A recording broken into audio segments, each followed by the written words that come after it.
Cümleten selamun aleyküm hanımlar. Diva Patik YouTube kanalıma hepiniz hoş geldiniz. Bugün birlikte iki renkli çok güzel bir 5 şiş patik yapacağız. Ben patiğimde yeşil ve krem olmak üzere 2 tane normal patiklik ip kullandım. Şişlerim 3 numara. Modelimiz de böyle hanımlar.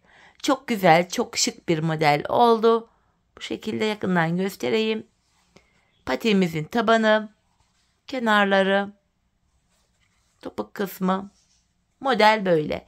Bu patik benim elimin ölçülerine göre 37, 38 ve 39 numara ayaklar için uyumlu oldu. Her zaman olduğu gibi hanımlar patiğimize burun kısmından başlıyoruz. Şöyle yeşil ipimiz ile 12 ilmek atacağım. Şu birinci ilmeğimiz 2, 3, 4, 5, 6, 7, 8, 9, 10, 11 ve 12. Şimdi geri dönüyoruz hanımlar. Geri döndüğümüzde bakın arka yüzdeyiz. Kenar ilmeğini örmeden alıyoruz. Arka yüzde ilk sırada ilmeklerimizi ters olarak örüyoruz. İlk sırada ilmekler ters örülüyor. Sonuncu ilmeğimi de ters ördüm. Geri döndüm, ön yüzdeyim. Artık düz örgü uygulaması yapacağız. 5 şişe de geçeceğiz. Kenar ilmeğinden sonra 2, 3, 4, 5 ve 6. 6 ilmeğimi ördüm. Kalan 6 ilmeğimi de diğer şişimle örüyorum. Şimdi hanımlar hiç geri dönmeden ilk başladığımız yerlerden 3. şişimize ilmekler çıkaracağım. İlk ilmeğimi hemen şu kenara girerek ilmeğin iki kanadına birden girerek çıkarttım. Devamında ilmek çıkartabilmek için de tığımdan yardım alacağım. Şöyle başlangıç yerlerine girerek ilmek çıkarıp 3. şişime takacağım. Başlangıç yerlerine hanımlar ilmeğin iki kanadına birden girelim. Bu şekilde patik burnumuz daha sağlam oluyor. Şöyle 3 ilmeğim oldu. 4, 5 ve bir ilmek de şuradan çıkartıyorum. 6. Şimdi bir 6 ilmek daha çıkaracağım. Onu da 4. şişime takacağım. Birinci ilmeğim, 2, 3, 4, 5 ve hemen şu kenara girerek bir ilmek de buradan çıkartacağım. Şuradan 6.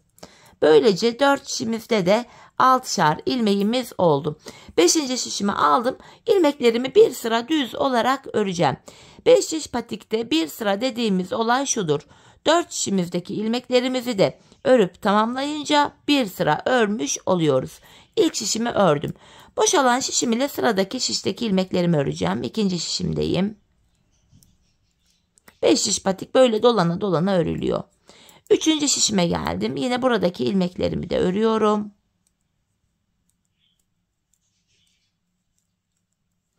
4. şişimdeyim.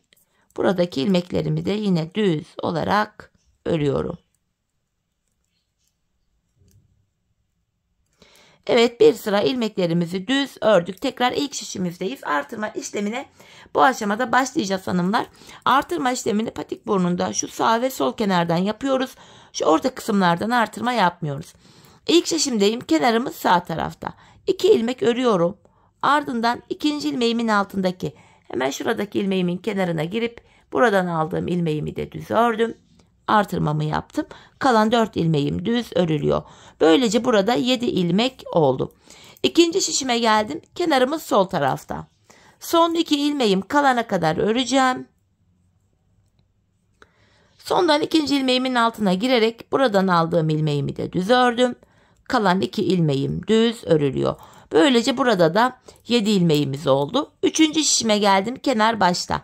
2 ilmek örüyorum. Ardından 2. ilmeğimin altındaki şu ilmeğimin kenarına girdim ve buradan aldığım ilmeği de düz ördüm. Kalan 4 ilmeğim de düz örülüyor. İlk 3 şişimde 7'şer ilmeğim oldu. 4. şişimdeyim. Kenarımız sol tarafta. Son 2 ilmeğim kalana kadar örüyorum. Sondan 2. ilmeğimin altındaki hemen şu ilmeğimin kenarına girip buradan aldığım ilmeği de düz ördüm. Son 2 ilmeğimi de örüyorum. 4 şişimizde de artırma yaptık. 7'şer ilmeğimiz oldu. Bir sıra artırma yaptık hanımlar. Şimdi bir sıra 4 şişimizdeki 7 ilmeği de düz öreceğiz. 5 şiş patik burnunda bir sıra artırma yaparken bir diğer sırada artırma yapmıyoruz. Sebebi şu: her sıra artırma yaparsak şayet patik burnumuz bir anda açılma yapar ve hoş bir görüntü olmaz. 3. şişime geldim. Yine 3 ve 4. şişimdeki ilmeklerimi de düz öreceğim. Bu düz ilmeklerimi örerken artırma işlemini sizlere kısaca tekrar etmek istiyorum. Artırma işlemini 1. ve 3. şişimizde ilk 2 ilmeği ördükten sonra yapıyoruz. 2. ve 4. şişimizde de son 2 ilmek kalana kadar örüp öyle yapıyoruz. Evet, ilmekleri bir sıra düz ördük. Tekrar 1. şişimdeyim. Artırma zamanı. Kenarımız başta. 2 ilmek ördüm. Ardından 2. ilmeğimin altındaki şu ilmeğimin kenarına girip buradan aldığım ilmeği de düz örüyorum. Kalan 5 ilmeğim düz örülüyor. Böylece burada 8 ilmeğimiz oldu. 2. şişimdeyim. Kenar solda. Son 2 ilmeğim kalana kadar öreceğim. Sondan 2. ilmeğimin altındaki hemen şu ilmeğimin kenarına girdim ve buradan aldığımı da düz ördüm. Kalan 2 ilmeğim yine düz olarak örülüyor. Burada da 8 ilmek oldu. 3. şişimdeyim. Kenar başta. 2 ilmek örüyorum.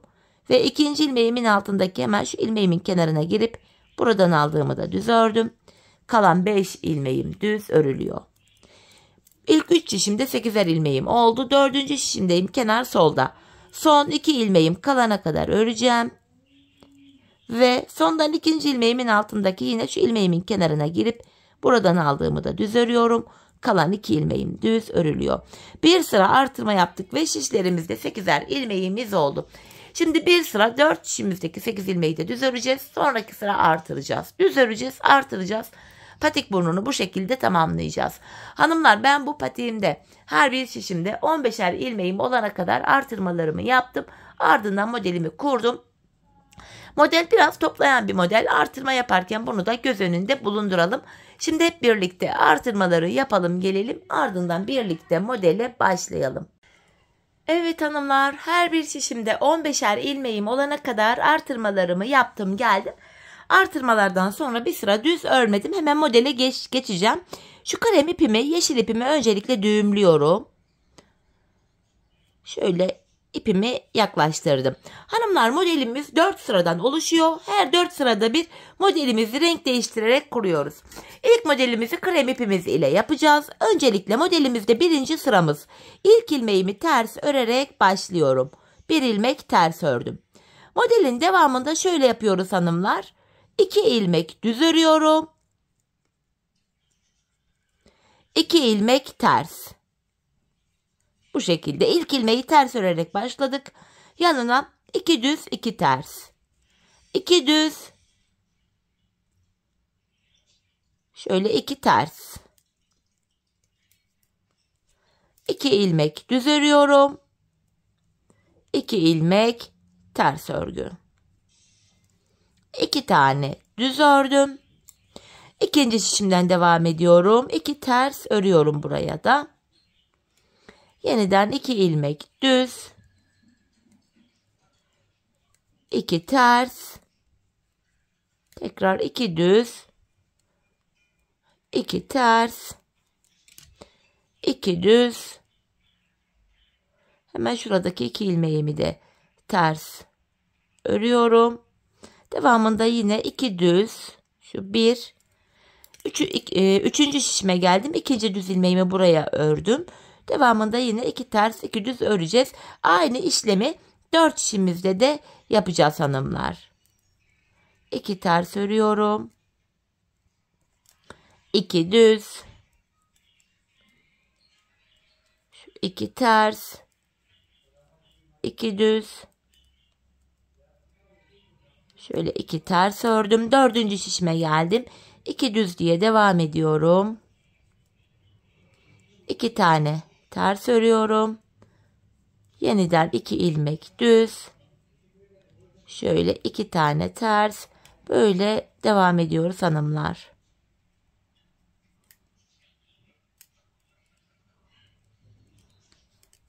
İki ilmek düz ördüm.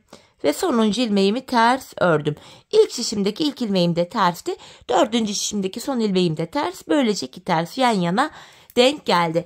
Modelimizin birinci sırasını tamamladık. Geldik modelde ikinci sıramıza. Bu sıramızda hanımlar ters ilmeklerimizi yine ters örüyoruz. Bakın ilk ilmeğimi ters ördüm. Düz ilmeklerime model kurulumu yapacağım. Şöyle bu iki ilmeğin etrafında ipim şöyle arkadan şöyle bakın ilmeklerimi iki ilmeğimin etrafında arkadan öne doğru şöyle bir aynı işlemi bir daha yapacağım. 2. İpimi bu iki ilmeğin etrafında 2 kez dolandırdım. Sonra bu iki düz ilmeğimi yine düz olarak örüyorum. Aralardaki iki ters ilmeğimiz ters örülüyor. Yeniden 2 düz ilmeğim var. Bakın ipim şöyle arkadan şöyle 2 düz ilmeğimi aldım sağ şişime. Bu 2 ilmeğin etrafında ipimi şöyle bir kere dolandırdım. Tekrardan ipimi şöyle arkadan öne doğru alıyorum. Bakın 2. Şurada 2 tane ipimiz var şurada. 1, 2. Ardından bu 2 ilmeğimi sırası ile düz örüyorum. Aradaki 2 ters ilmeğimiz yine ters örülüyor. Yeniden 2 düz ilmeğimin etrafında ipimi 2 kez döndürerek şöyle örüyorum. 2 kez şöyle döndürdüm ve sırasıyla bu 2 ilmeğimi düz örüyorum yine. Aradaki 2 ters ilmeğim yine ters örülüyor. Bakın yine 2 tane düz ilmeğim var. İpimi yine bu 2 düz ilmeğin etrafında 1 ve şöyle 2.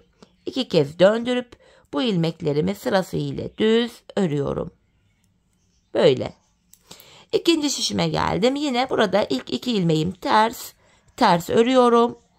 2 düz ilmeğime hanımlar model kurulumunu yapıyorum. Şöyle 2 düz ilmeğin etrafında şöyle ipimi 2 kez dolandırıp ilmeklerimi düz örüyorum. Ters ilmeklerimiz yine ters örülüyor. Burada sadece düz ilmekler üzerine model kurulumu yapıyoruz.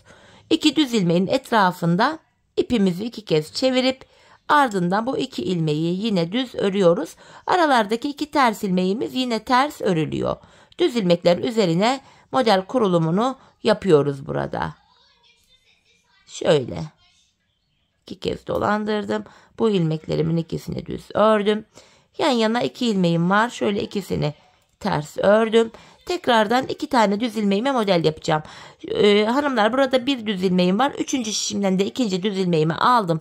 2. şişime.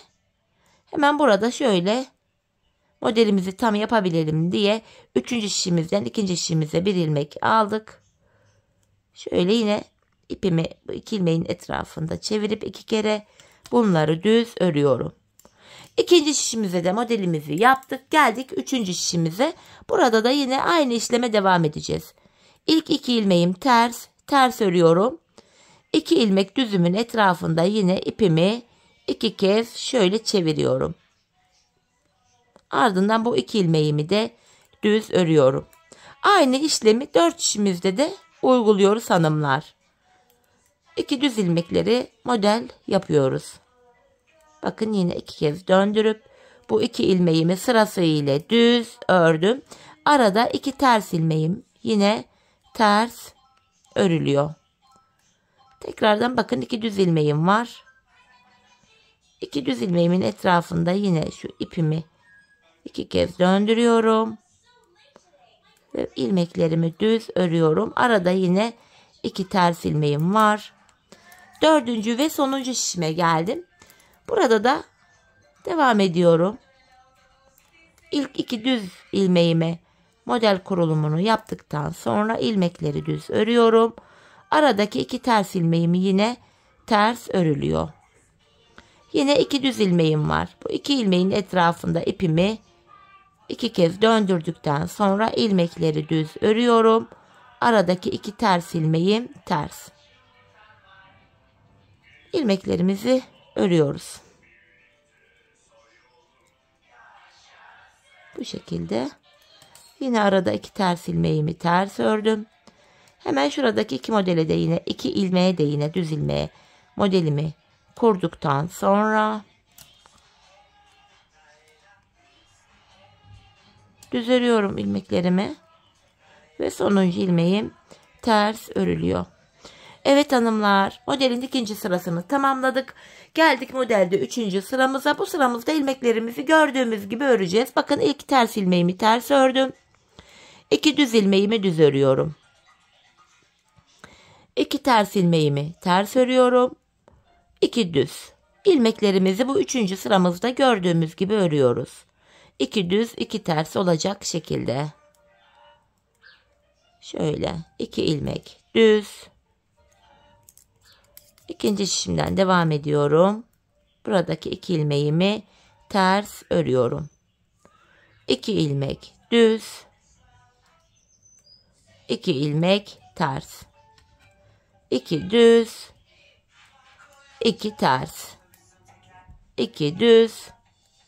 2 ters. 2 düz. Üçüncü şişimden devam ediyorum. Burada ilk 2 ilmeğim ters. Devamında yine 2 düz. 4 şişimizde de aynı işlemi tekrar ediyoruz.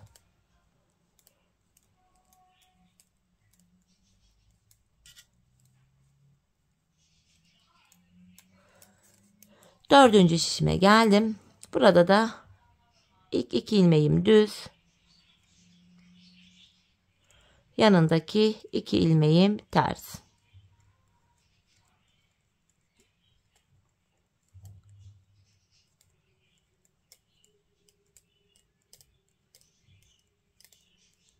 Ve sonuncu ilmeğimi ters ördüm. Üçüncü sırayı tamamladık. Şimdi geldik dördüncü sıramıza. Bu sıramızda hanımlar ilmekleri yer değiştirerek öreceğiz. Bakın 2 düz ilmek 2 ters ilmeklerimiz var. Düz ilmeklerle ters ilmekler yer değişecek. Bakın ilk ilmeğim ters. Hemen yanında bir düz ilmeğim var. Bu düz ilmeğim önden gelecek şekilde, ters arkadan gelecek şekilde şöyle yer değiştirdim. Önce düz ilmeğimi örüyorum. Yer değiştirdiğim ters ilmeğimi de yine ters olarak ördüm. Yine bakın burada bir düz, solunda da ters ilmeğim var. Yine yer değiştiriyorum. Düz ilmeğim önden gelecek şekilde, ters de arkadan gelecek şekilde. Şimdi de önce ters ilmeğimi ters ördüm. Düz ilmeğimi düz örüyorum. Bu şekilde ilmekleri yer değiştirerek örüyoruz. Bir ters, bir de hemen solunda düz ilmeğim var. Yine bakın düz ilmek önden gelecek şekilde, ters arkadan gelecek şekilde yer değiştirdim. Önce düz ilmeğimi düz, tersimi de ters olarak ördüm. Bakın yine bir düz, solunda da ters ilmeğim var. Yine yer değiştiriyorum. Şimdi de önce ters ilmeğimi, ardından da düz ilmeğimi düz ördüm. Ters ilmekleri ters, düz ilmekleri yine düz örüyoruz yer değiştirdikten sonra. Yine önce düz ilmeğimi ördüm, yer değiştirdim öncelikle. Sonra da ters ilmeğimi ördüm. Bakın bir düz, solunda da ters ilmek var. Yine yer değiştiriyorum. Şöyle. Önce ters ilmeğimi, ardından da düz ilmeğimi ördüm. Tekrardan bakın bir ters, solunda bir düz var. Düz önden gelecek şekilde, ters arkadan gelecek şekilde yer değiştirdim. Önce düz ilmeğimi düz ördüm. Sonra ters ilmeğimi ters ördüm. Tekrardan bakın burada bir ilmek düz. Hemen ikinci şişimde de bir ilmek ters var. Şimdi bunları yer değiştiriyorum bakın. Şöyle. Buradaki ters ilmeğimi ters ördüm. Artık bu düz ilmeği de ikinci şişimle düz olarak örüyorum. Yine bakın 2 ilmek düzüm var. Şurada hemen solda da sağında da bir tane tersim var. Yine bu ters ile düzü yer değiştirerek örüyorum. Bu şekilde. Yer değiştirdikten sonra da yine düz ilmeklerimizi düz, gördüğünüz üzere ters ilmeklerimizi de ters olarak örüyoruz. Böyle.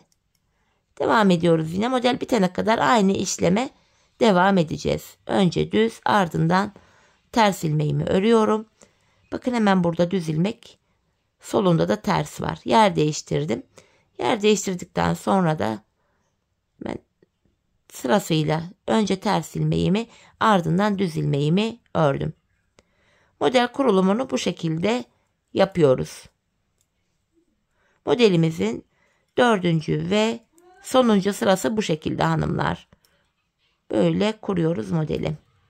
Evet bakın burada bir ters, solunda bir düz var. Yer değiştirdim. Önce düz ilmeğimi düz ördüm. Tersi de ters ördüm. Bakın burada da bir düz. Üçüncü şişimde de bir ters var. Yine bu ilmekleri şöyle yer değiştiriyorum. Önce ters ilmeğimi ördüm. Ardından da düz ilmeğimi örüyorum. Burada da yine modele devam ediyoruz. 4 şişimizde de aynı işlemi tekrar ediyoruz hanımlar. Yine önce tersimi ördüm. Ardından da bu yer değiştirdiğim düz ilmeğimi ördüm.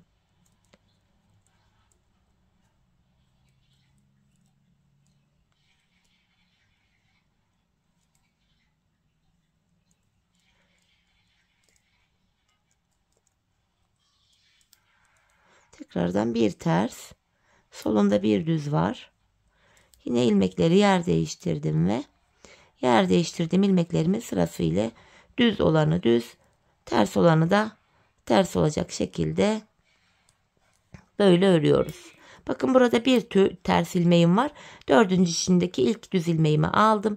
Bu düz ilmek önden gelecek şekilde yer değiştirdim ve düz ilmeğimi ördüm. Hemen ardından da yanındaki tersini ters örüyorum.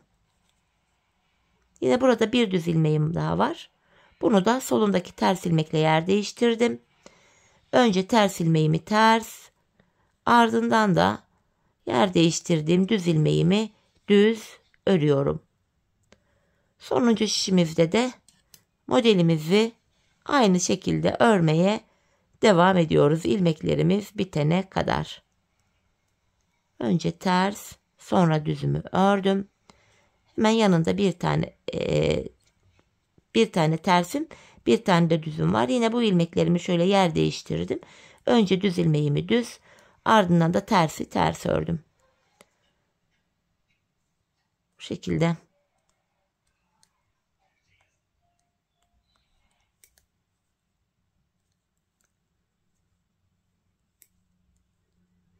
Son 2 ilmeğim kaldı. Bakın biri düz, biri ters. Düz ilmek önden gelecek şekilde, ters arkadan gelecek şekilde yine yer değiştirdim. Önce ters ilmeğimi örüyorum. Sonra da yanındaki düz ilmeğimi. Evet hanımlar, 4 sıradan oluşan ilk modelimizi böylece tamamladık. Modelimiz zaten ördükçe kendini gösteren bir model. Her 4 sırada bir renk değişikliği yaparak, bakın şimdi yeşile geçeceğiz. Aynı modeli tekrar ediyoruz. Şimdi hemen yeşil ipimi alıyorum hanımlar. İkinci modele yeşil ile başlıyoruz. Bakın şöyle. 4 sıradan oluşan modelimizin yeşil ile ilk sırasını yapıyoruz. Yine ilmekleri gördüğümüz gibi öreceğiz. Krem modelimizde olduğu gibi. Krem modeli yaparken ilk ilmeği ters örerek başlamıştık. Fakat yeşile başlarken şöyle baktığımızda ilk ilmeğimiz düz. Çünkü ilmekleri yer değiştirmiştik. Model kaydırmalı bir model. Bu şekilde kendi kendine ilerleyecek zaten. İlmekleri gördüğüm gibi örüyorum. Bakın ilk düz ilmeğimi düz ördüm. Yanında 2 ters ilmeğim ters örüyorum. 2 ilmek düz örüyorum. Ters ilmekleri ters örüyorum. Bir önceki sırada ilmekleri yer değiştirdiğimiz için düz ilmeklerle ters ilmeklerin yerleri de kendiliğinden değişmiş oldu.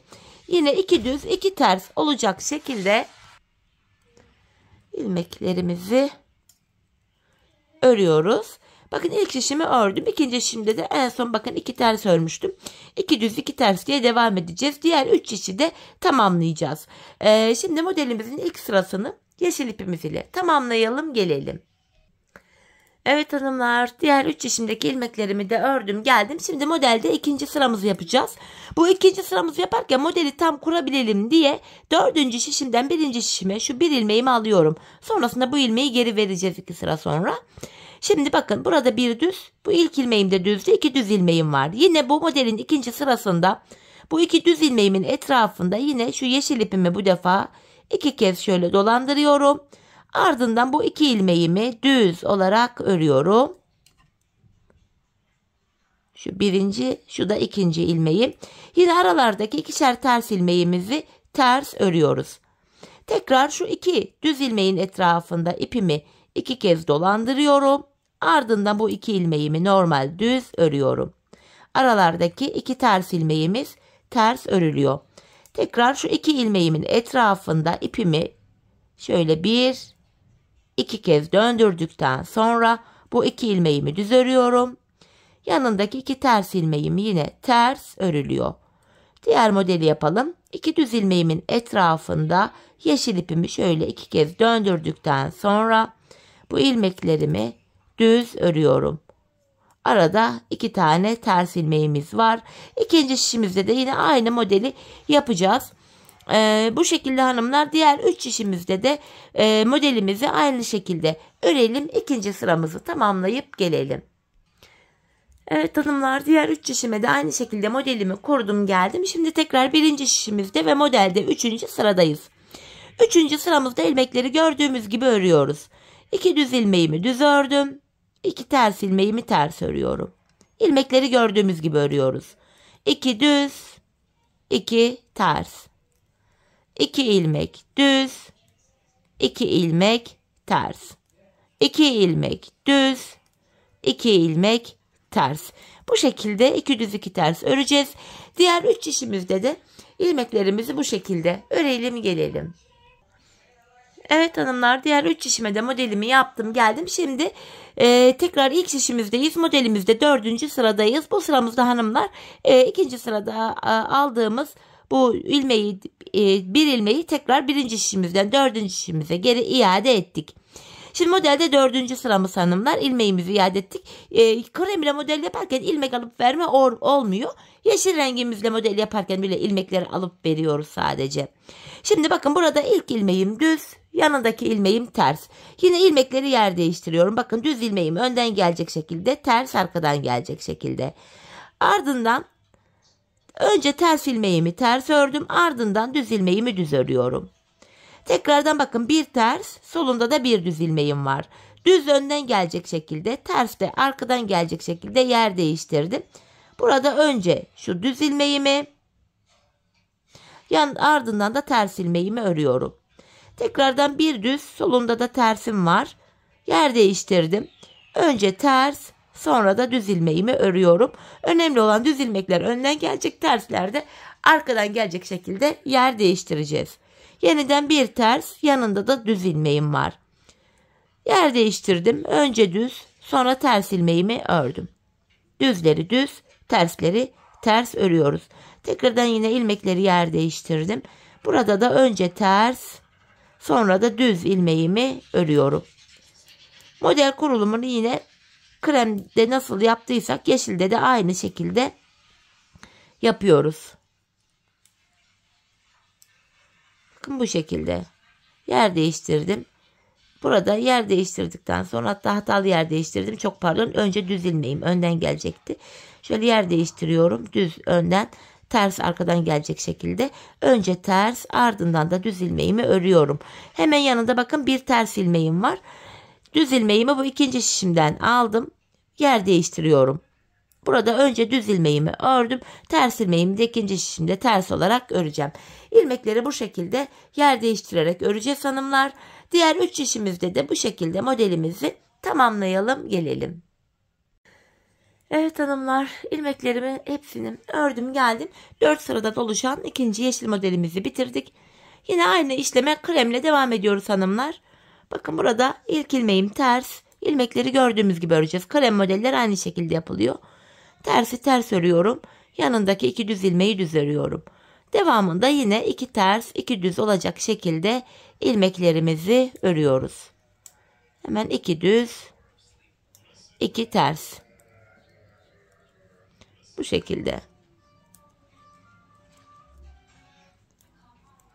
Model böyle devam edecek hanımlar. 4 sıradan oluşan krem modeli tamamlayınca ardından da yine 4 sıradan oluşan yeşil modeli başlayacağız. Krem modelleri aynı şekilde yapılıyor. Yeşiller aynı şekilde yapılıyor.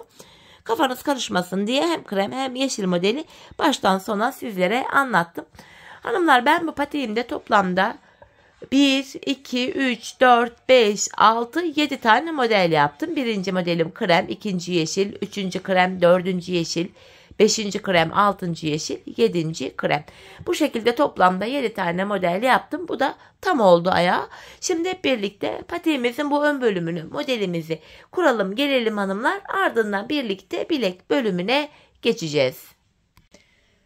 Evet hanımlar, patiğime toplamda 7 tane modelimi yaptım geldim. 1, 2, 3, 4, 5, 6 ve 7.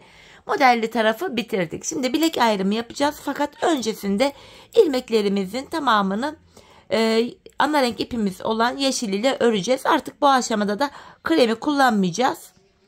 Krem ipimizi de kesip arkaya doğru düğümleyebiliriz.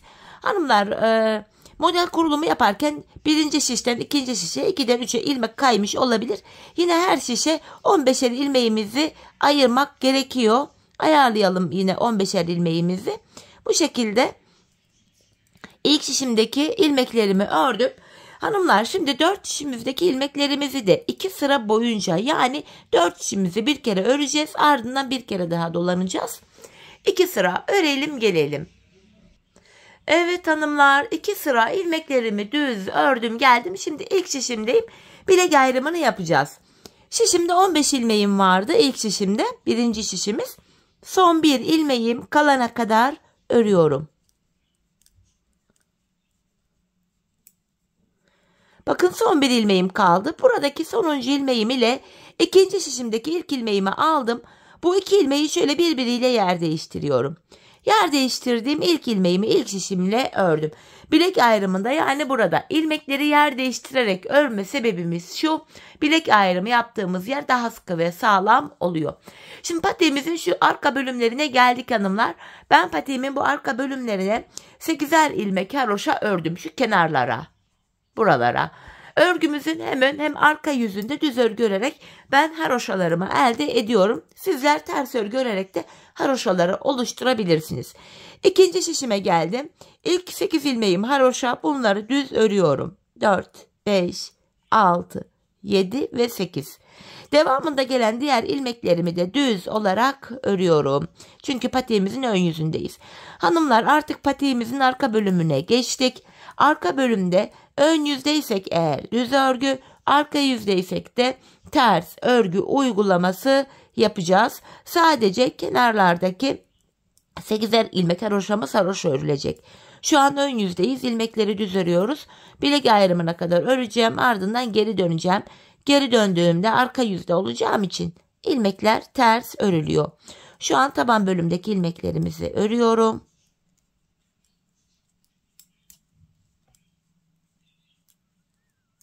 Bilek ayrımı yaptığım şişime geçtim. Buradaki ilmekleri de yine düz örüyorum. Son 8 ilmeğim haroşa. Burada bakın, bilek ayrımı yaptığımız yerde, bilek kenarında. Bu 8 ilmeğimi hem ön hem arka yüzde düz öreceğim. Evet, sonuncu ilmeği de ördük. Bilek ayrımına geldik. Yapacağım işlem bu. Bilek ayrımına kadar öreceğim, geri döneceğim. Öreceğim, geri döneceğim. Geri döndüm. Ben sonuncu ilmeklerimi ördüğüm için ilk ilmeğimi örmeden alıyorum. Diğer ilmeklerimi haroşa, yani düz örüyorum. Şöyle kenar ilmeğimle birlikte toplam 8 ilmek. Bakın 4, 8. Ön yüze bakın bir diş haroşamız oluştu. Devamında gelen diğer ilmeklerimi de arka yüzde olduğum için ters örüyorum. Bir diğer şişime geldim. Buradaki ilmeklerimi de yine ters olarak örüyorum.